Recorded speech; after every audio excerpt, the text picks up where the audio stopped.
meus queridos, tudo bem? Como é que vocês estão? Minha gente, na nossa aula de hoje, nós vamos estudar sobre o Estatuto do Idoso. Agora veja, meus queridos, o Estatuto do Idoso, ele cuida de uma lei, trata-se de uma lei especial e que, na verdade, além dos aspectos criminais, essa lei também traz algumas regulamentações vinculadas ao bem-estar do idoso. Então, veja que não são apenas crimes, né, nos quais o idoso figura enquanto vítima. Não são apenas aspectos criminais que são abordados no Estatuto, mas também outros aspectos de natureza administrativa, de natureza civil. E veja, na nossa aula de hoje, ao menos na primeira parte, nós vamos estudar alguns aspectos que, embora não sejam de natureza criminal,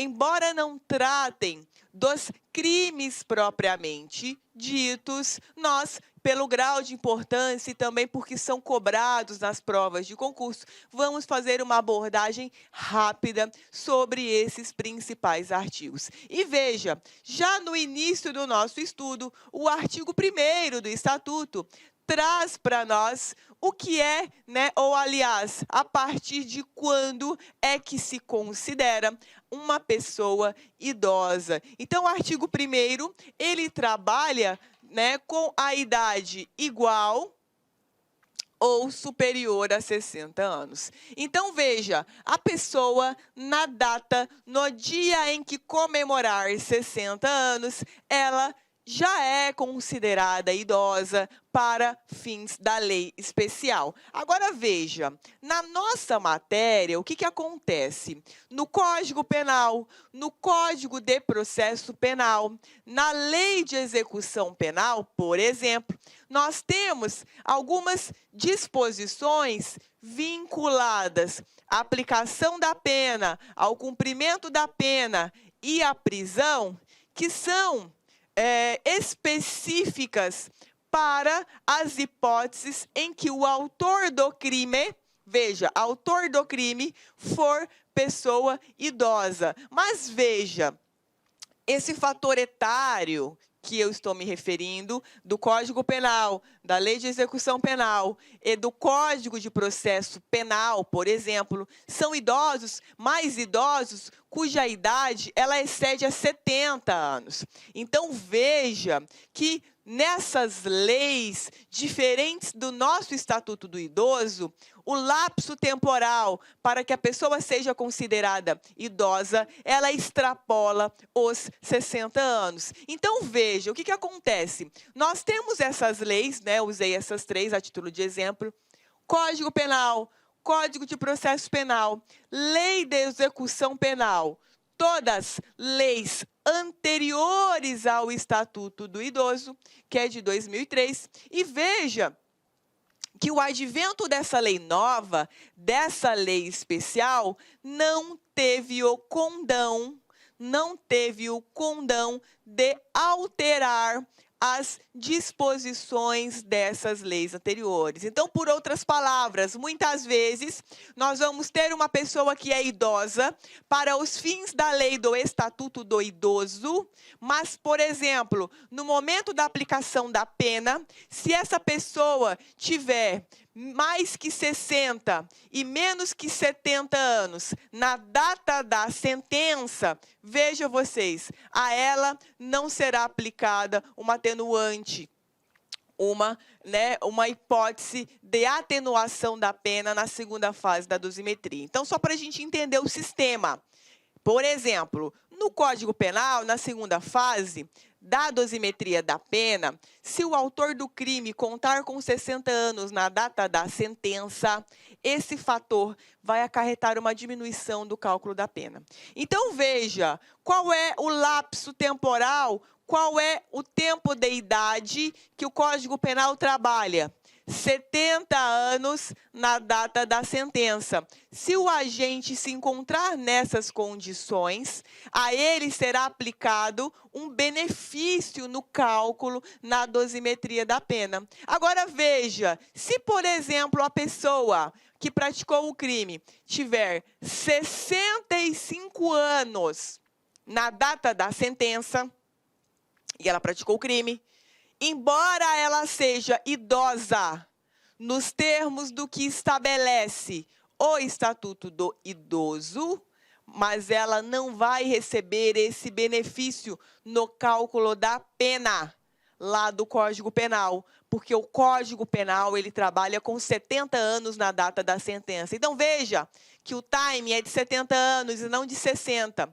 E veja, a lei nova, o Estatuto do Idoso, não teve o condão de alterar o Código Penal. Então é isso que eu quero que vocês entendam. Vocês vão se deparar com muitas pegadinhas, especialmente com relação a essa questão da idade.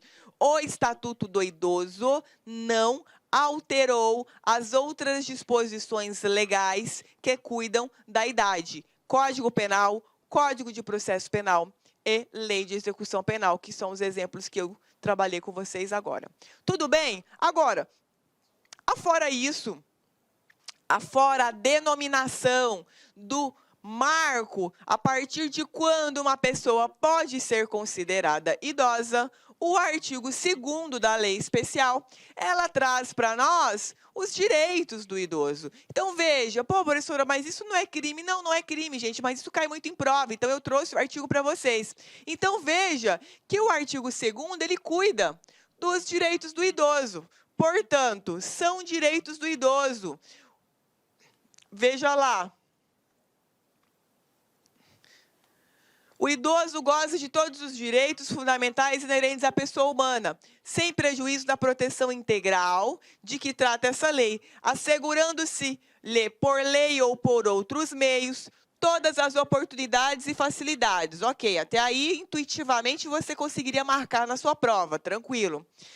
Para a preservação de sua saúde física, mental e seu aperfeiçoamento moral, intelectual, espiritual e social em condições de liberdade e dignidade. Então, veja, você que está aí já com a sua lei especial acompanhando a minha aula, que eu já cansei de falar, para você ter o material impresso, para você grifar. As nossas palavras-chave que vão cair na sua prova, quais são? Então, olha lá, saúde física e mental, aperfeiçoamento moral, intelectual, espiritual e social, em condições de liberdade e dignidade. Veja, em prova, o que eles cobram? Eles cobram questões, né, atípicas, diferentes. Então, já vi cair em prova a questão do aperfeiçoamento espiritual. Então, que era direito do idoso que ele pudesse frequentar o culto religioso de sua preferência. E aí você tinha que se recordar do artigo 2º da lei, que cuida justamente dessa questão do aperfeiçoamento religioso, espiritual. Então, pessoal, não é à toa que esse artigo está aí no seu slide. Grife essas palavras-chave. O comum, saúde física, saúde mental, isso aí não vai cair na tua prova. O que vai cair é isso aqui, aperfeiçoamento espiritual, aperfeiçoamento moral, aperfeiçoamento social, ok? Todas essas são palavras importantes. E esse artigo, ele tem caído sim em prova, por isso eu trouxe ele. Agora, além do artigo 2º, nós temos outro artigo que cai muito também, que é o artigo 6º, que cuida da obrigatoriedade de que uma pessoa deve comunicar às autoridades competentes sempre que ela souber que a pessoa idosa esteja sofrendo algum tipo de violação vinculado a essas questões trazidas no artigo 1º. Então, veja que o artigo 6º, ele diz: todo cidadão tem o dever de comunicar. Não é uma faculdade, é uma obrigação de comunicação. Todo cidadão tem o dever de comunicar à autoridade competente qualquer forma de violação a esta lei que tenha testemunhado ou de que tenha conhecimento. Então, veja que a lei impõe a qualquer cidadão essa obrigação. Então, em prova, eles colocam que isso é o quê? Uma faculdade, que o cidadão ele pode se entender necessário. Não, ele não pode. O cidadão ele deve obrigatoriamente comunicar à autoridade competente sempre que ele souber que esteja havendo qualquer uma das violações que são trazidas no artigo 2º do Estatuto, ok? Agora veja, além disso tudo, já que estamos cuidando dessa questão dos direitos do idoso, nós temos o artigo 43, que é extremamente importante também, e cuida dos aspectos protetivos. Então, veja, são medidas de proteção. Olha lá. As medidas de proteção ao idoso são aplicáveis sempre que os direitos reconhecidos nessa lei forem ameaçados. Quais direitos? Artigo 2º. Então, veja, por ação ou omissão da sociedade ou do Estado, então vai haver aplicação das medidas de proteção. Inciso 2, por falta, omissão ou abuso da família, curador ou entidade de atendimento. Inciso 3º, em razão de sua condição pessoal. Veja, essas medidas de proteção, meus queridos, não são aplicadas apenas quando há crime.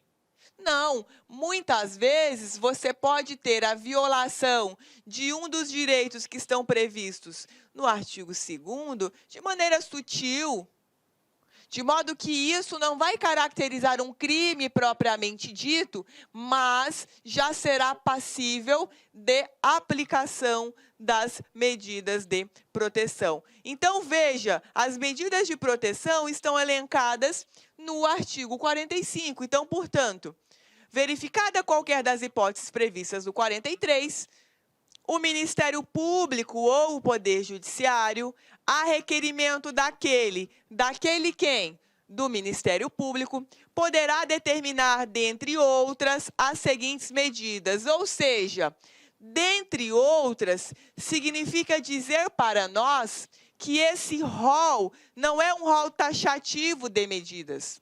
Aqui no 45, nós temos algumas medidas que são trazidas pela lei, mas isso não vai impedir que determine outras assim que entender necessárias, ok? Se o juiz entender que as medidas elencadas aqui no artigo 45 não são suficientes ou não são eficazes, ele poderá determinar outras, ok? Não se cuida de um rol taxativo. Então, quem está com material aí em casa acompanhando, risca no artigo 45, rol de medidas não taxativo, ok? Rol de medidas não taxativo. Então, olha lá, quais são elas?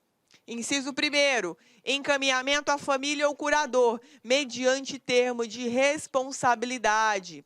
Inciso 2º, orientação, apoio e acompanhamento temporários. Inciso 3º, requisição para tratamento de sua saúde em regime ambulatorial, hospitalar ou domiciliar. Inciso 4º, inclusão em programa oficial ou comunitário de auxílio, orientação e tratamento a usuários dependentes de drogas lícitas ou ilícitas, ao próprio idoso ou à pessoa de sua convivência que lhe cause perturbação. Como assim, gente? Dependentes de drogas lícitas. Ora, nós temos vários medicamentos que ocasionam dependência. Então, por exemplo, remédios que são ansiolíticos, então a pessoa que tem ansiedade, geralmente ela se trata, né, de medicação que inibe essa ansiedade, que são os ansiolíticos. Muitos desses ansiolíticos, por exemplo, causam dependência. E veja, são drogas lícitas. Então, ainda que seja uma droga, um medicamento lícito de uso do idoso, mas que isso ocasione alguma violação de alguma forma a um dos direitos elencados no artigo 2º, então veja, integridade física, ela é atingida com uma dependência de droga lícita. E veja, não só do idoso, mas também a pessoa que com ele convive.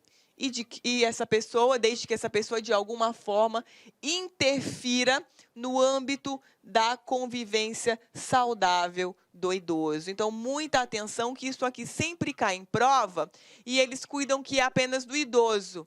Também, além do idoso, a pessoa de sua convivência, ok? Quais outras medidas? Inciso 5º, abrigo em entidade.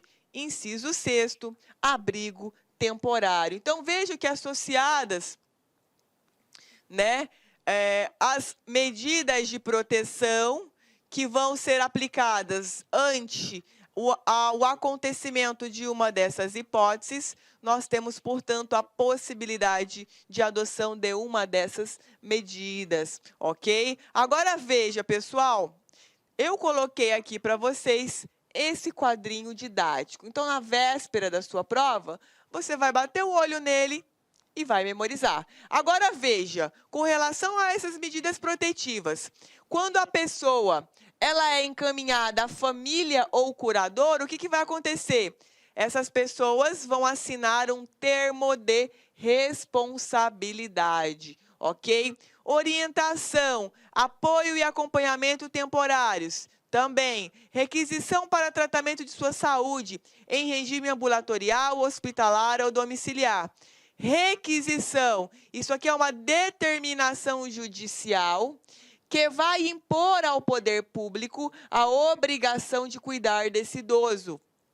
Também medida de proteção, inclusão em programa oficial ou comunitário de auxílio, orientação e tratamento a usuários dependentes de drogas lícitas ou ilícitas, que a gente acabou de ler, ao idoso ou à pessoa que com ele convive, abrigo em entidade e abrigo temporário. Então, esse quadrinho esquemático é o seu quadrinho da véspera da prova, que você vai bater o olho lá com a sua memória fotográfica e vai absorver as informações. Agora, veja, também além disso, então nós vimos, portanto, direitos do idoso, ok? Vimos as hipóteses em que há violação dos direitos do idoso e vimos as medidas de proteção. Beleza. Além desses artigos, nós temos ainda o artigo 90, que é mega importante. Então, veja, os agentes públicos em geral, os juízes e tribunais, no exercício das suas funções, quando tiverem conhecimento de fatos que possam configurar crime de ação pública contra idoso ou ensejar a propositura de ação para a sua defesa, devem encaminhar as peças pertinentes ao Ministério Público para providências cabíveis. Então, veja, crime de ação pública contra idoso, nas hipóteses em que o idoso vai figurar como vítima em um crime, e veja,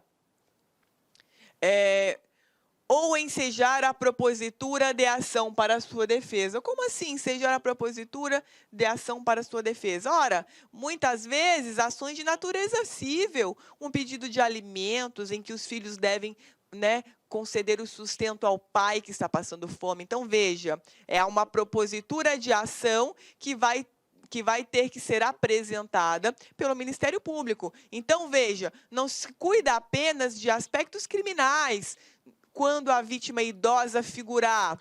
Olá, meus amigos! Eu estou aqui para fazer um convite muito especial para todos aqueles que desejam ser futuros guardas municipais civis do município de Astolfo Dutra, em Minas Gerais.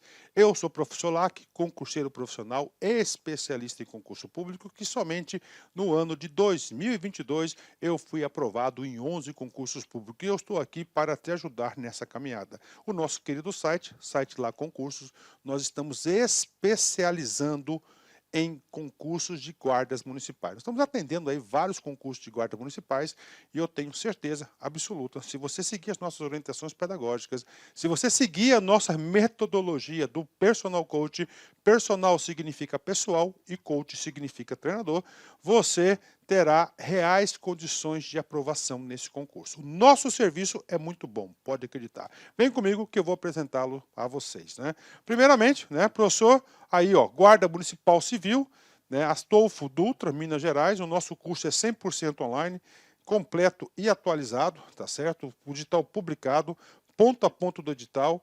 Tá? Nosso personal coach começa o dia 19/6.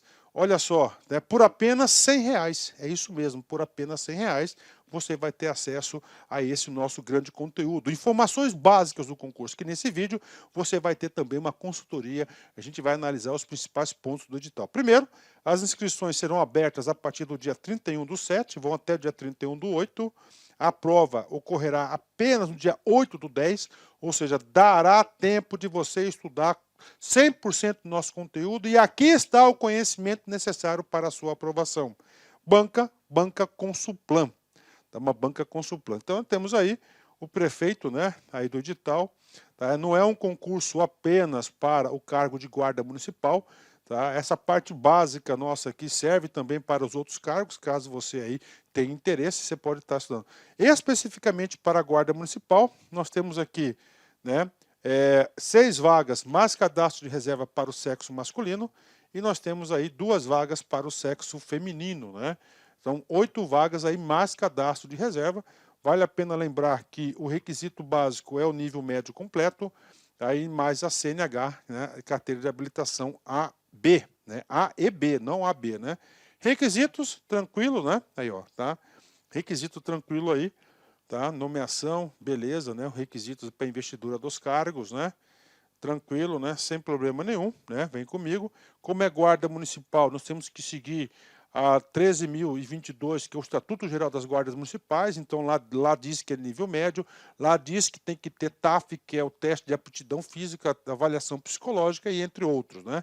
Como é que vai ser a avaliação, né? Olha só, língua portuguesa, 100% disponível, raciocínio lógico matemático, 5 questões, conhecimentos gerais, 5 questões, noções de direito constitucional, 5 questões, noções de direito administrativo, 5 questões, conhecimentos específicos do cargo, 5 questões, peso 1. No total, você tem 30 questões, né? Peso aí 30, né? Então isso aqui é para o cargo. Professor, eu vou fazer, por exemplo, para auxiliar administrativo. Cara, esses conhecimentos básicos aqui serve para todos os concursos, né? Todos esses cargos aí. Então você pode estar estudando com a gente. Olha aí, língua portuguesa, tudo isso por R$100. É isso mesmo, R$100. Você pode dividir ainda em 10 vezes sem juros no cartão de crédito, né? R$100 é um investimento aí bastante em conta. Ó, língua portuguesa, raciocínio lógico e matemático. Tá? Nós temos aqui conhecimentos gerais, que é um programa de atualidades. Nós temos aqui um programa de atualidades. Direito constitucional, bacana, artigo por artigo da Constituição. Direito administrativo, tranquilo, né? Porque para você acertar todas as questões aí na sua prova. E nós temos aqui os conhecimentos específicos, é ponto a ponto do edital. Só tem uma observação, tá? Que é o seguinte, não, essas leis aqui, Estatuto da Mulher, Maria da Penha, desarmamento, idoso, Código de Trânsito, né? ECA, né? Constituição Federal, Lei de Improbidade Administrativa, bacana, né? Fechou. Somente a Lei Municipal 13.308 de 2007, nós iremos gravar caso, né, fica condicionada a gravação da Lei Municipal à efetivação de 50 matrículas, né? Eu mesmo sou aí especialista em estatuto, eu terei o maior prazer de gravar, caso a gente tenha aí 50 matrículas, nós iremos fazer a gravação dessa lei aí, ponto a ponto e artigo a artigo. Então, meus amigos, está aí a oportunidade, vem estudar conosco, que eu tenho certeza que você não vai se arrepender. Forte abraço, fique com Deus, tchau, tchau.